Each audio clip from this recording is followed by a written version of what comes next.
gentlemen, Dave Bayley, lead singer, writer, and producer for Glass Animals, chats with Bennett. Heatwave is my favorite song of the year. I mean, this is just beyond massive. Congrats, man.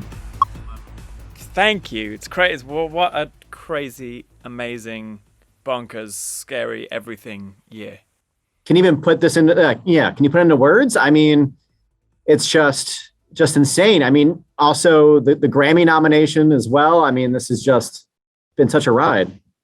It's been, what a ride. I mean, it's just, it all means, it's so crazy. Everything was like cancelled forever, and then everything was back on, and everything was cancelled again, everything was back on, and just like the ultimate roller coaster. And I feel like, yeah, it's just that kind of, that nomination at the end of it was just, considering the circumstances, such a huge, like, I don't know, just an amazing way to round out the year, and just means so much considering the last couple of years.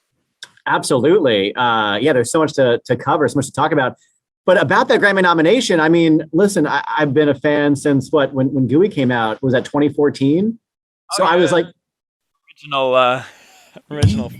Yeah. So I was like, best new artist. I was like, that song came out like 7 years ago. So were you surprised by that specific nomination, or how does that even work? I guess I don't know. You know what? I think it's wicked. We try every single album. We try to kind of try to be a different band, try to find new sounds, new ways to write words, new ways to write melodies. And we're always pushing to try and do new things we haven't done before, keep it interesting, and try and, just try and keep it very fresh. And that's what's exciting to us. So to be put in a new artist category, it's actually like feels kind of awesome. Oh, I mean, absolutely. I mean, what an honor.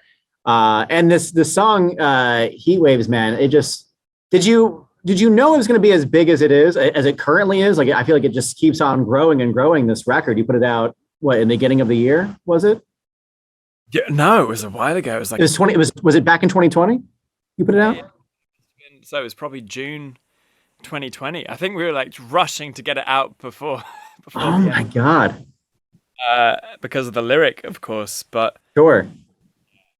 Like, I never expected it. It's a very sad song. It's quite like insular, and it's really, really personal, and actually the most personal thing I've ever written, probably. So it's quite strange that it's built into this, and in a way, it's like my secret's out. My most personal moment, or one of my most personal moments, is now kind of shared with everybody. But you know what?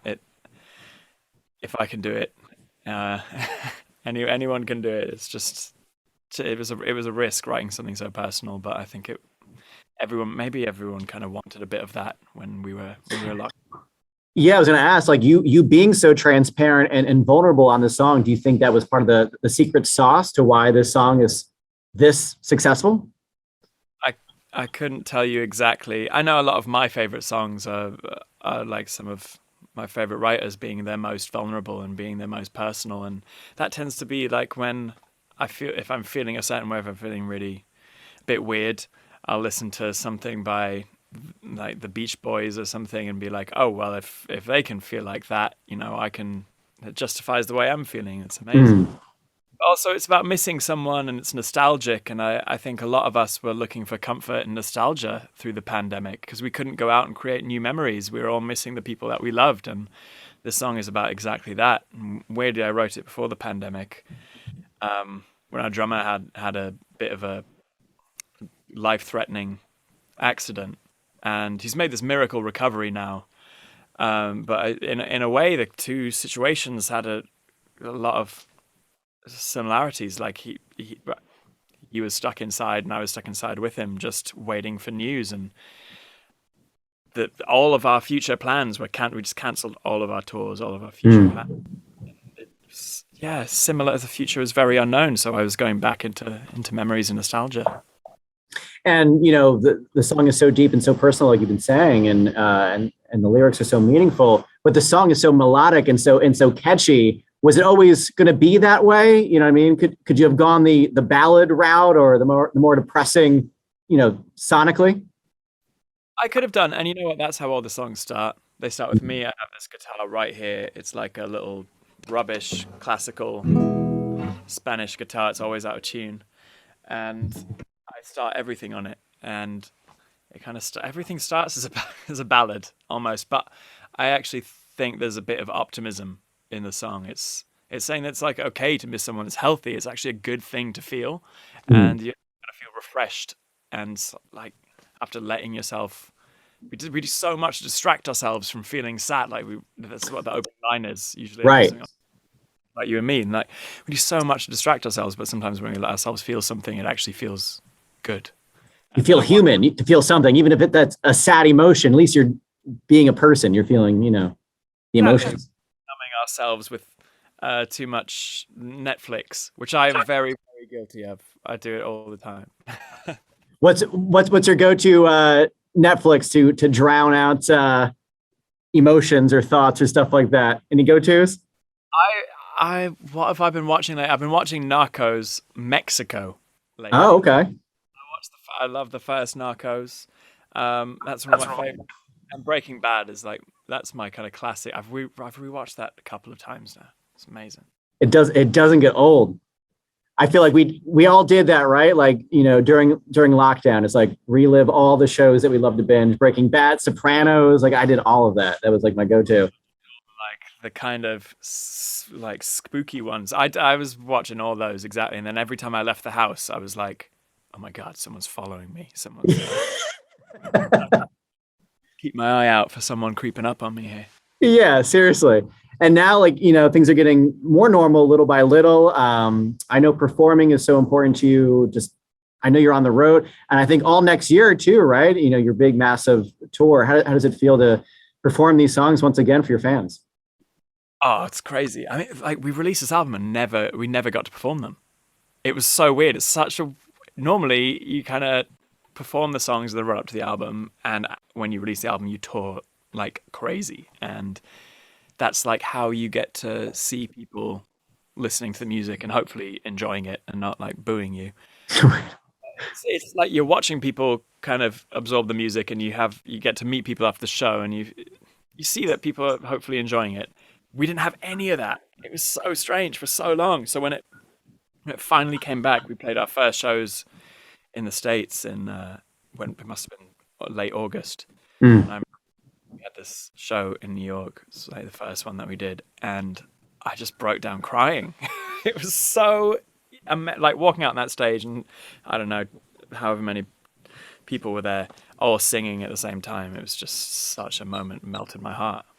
Absolutely, and not having it for so long, just an extra layer, just so much more special. Do you notice the reception just growing and growing now that you've kind of catapulted to a different level of success? Has the crowds gotten rowdier, or just how's it gone? It depends where you go. I feel like rowdiness changes as you move around the world. In England, there's a lot of rowdiness for sure. Yeah, like our music's like quite chill and a little bit melancholic, I think I'd say. But they're like mosh pits and naked crowd surfing and stuff. And it's, I mean, it's a bit too much sometimes. I love it in America. Everyone just in America. It's just like this huge sing along, and it's the most heartwarming thing. Sometimes I can't even hear myself singing. I just have to stop, and everyone sings. It's wonderful. It's like one of those moments where I have to like just stop for a second, like take it all in and absorb what is happening right now, because it's just so special. This past year, you've gone from this alt, group alt radio. Now, I'm playing your songs next to Adele and Ariana Grande. Like, is this the world you want to be in? Have you heard? Has Adele reached out? Like, have you talked to some of these artists now that you're up for? You're in the same category in the Grammys. Like, this is just unreal. Is this the world you want to be in? It's absolutely unreal. And you know what? When we were kind of releasing the record, and again there was no touring, I was stuck in this room here that you can see. So many musicians, some of my heroes reached out. I won't name names, but some of my favorite songwriters, new and old, reached out, and it just meant it meant so much. So huge credit to to all of them, and that's what kept me going. That's what made me want to release this record at all in a pandemic. I know it's got to been super weird. So you're doing the tour. Do you have any downtime coming up for the holiday? Like, are you get to relax at all and kind of reset for the next leg of the tour in the new year? I've got a little. You know what? Next week I'm gonna wind down over here. Saying that, my life isn't too bad at the moment. I get to speak to you like this. This is kind of great. I'm just in my studio. My dog is here. He actually just peed in the corner. But that's the only bad thing right now. Everything seems pretty good. I'm going to take some downtime, go see my mum, and kind of catch up with friends. We've been on tour for so long. I feel like right. Don't we all want to do it? Yeah, we're going to go see them all. What is mom? What is the family thing? Like, what are they going to say when you come home for the holiday and catch up on the past year or so? Like, what's their reaction? I think, you know what? My mum has only quite recently embraced the fact that, like, I make music, and she started thinking of it as like a real job. I was going to college, and she was always wanting me to like be a doctor. She's like, David, you got to go be a doctor. And so I was trying to be a doctor. I was at medical school, and I dropped out, but I didn't tell her until not actually that long ago, and she was so mad. And she's until very recently kept asking me when I was going to go back to school. And so hopefully this time when I go back, I won't get that question. When are you going back? When are you going back to school? Oh my God. Hopefully the Grammy nomination will kind of like end that conversation, right? You would think. You'd think. We'll see. I wouldn't put it past my mum though. Grammy nomination is cool and all, but MD, come on. I need that a doctorate. I mean, come on. She's probably she has actually started listening to every like radio interview that I do. She's become kind of like our biggest fan ever. Aww. She sends me texts sometimes while I'm doing live interviews. Like if there's a video component, she'll be like, sit up straight. Please, come on. I'm like, that's the best thing ever. Hey, Mom, if you're watching, she never knows. She might be. She will be watching. Either her, my auntie, one of them. And I just realized my posture has been so bad this whole time. So she's definitely judging me right now. As I said that, I sat up like twice as straight as I was. Moms know. They just know. They get it. So relaxing during the holiday and then the new year. Do you subscribe to like New Year's resolutions? Are you thinking about goals for the new year? I know you're going to be back on the road, right? What, March 2022, and then all throughout next year, right? Is that?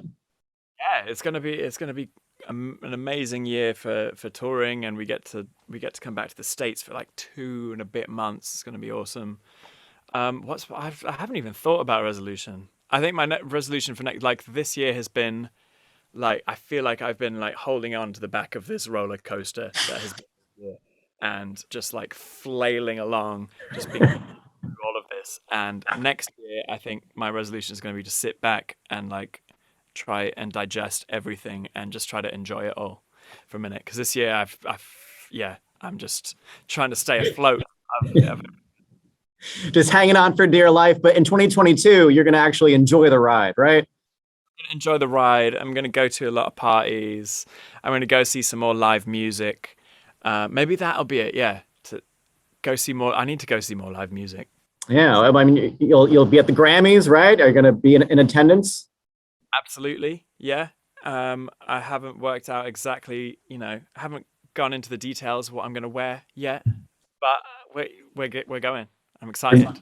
Going all in. I love it. And then your new single is going to cross over to the US. I know we were still playing Heat Waves. Like, we're on Heat Waves. We'll probably be on Heat Waves the next 3 years, I feel like. Oh my God. And then, buddy, I apologize. And then I Don't Want to Talk, I Just Want to Dance, which I love that song, but I feel like, we're still in Heat Waves over here. In December, I'm based out of Philadelphia right now, and we're just most requested live. We just cannot get enough of Heat Waves. So We'll see whenever Jeez. yeah. It's 41 degrees, but it's heat wave season. I hope it warms you up a little bit. It does. It does. And it really has all year. I mean, like I said, I mean, this is just one of my favorite songs of this past year. And obviously, everyone agrees, especially the Grammys. So just congrats on all this success, man. You guys definitely deserve it. Oh, thanks so much. I can't wait to get back over stateside as soon as possible. I actually grew up in the States. So. In Texas, right? I was in Texas for a minute, and I was actually in this place called Worcester, sort of near Boston, northeast. Yeah. Yeah, a whole 5 feet of snow every winter, digging snow tunnels as a kid. Don't you miss it?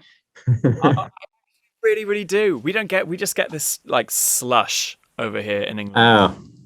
Really pathetic rain and slush, and the snow never settles. It's like depressing. It's more depressing than snow because, like, what can you do with it? It's just like sad slush. It's all dirty. Can't do a snowman really, so people just kind of write slightly offensive or draw their feet in the park, and that's about it. Yeah, you're just asking for it at that point. Well, come back over. It's the Northeast. We'd love to see you. I know you performed in Philly. Did you? Yeah, you performed this year in Philly, right? A couple months ago. Yeah. I missed it, so shame on me. So you have to come back out soon, man. Love to see you. It's possible. Yeah, I'll see you there. Congrats on the year. All the best in the new year.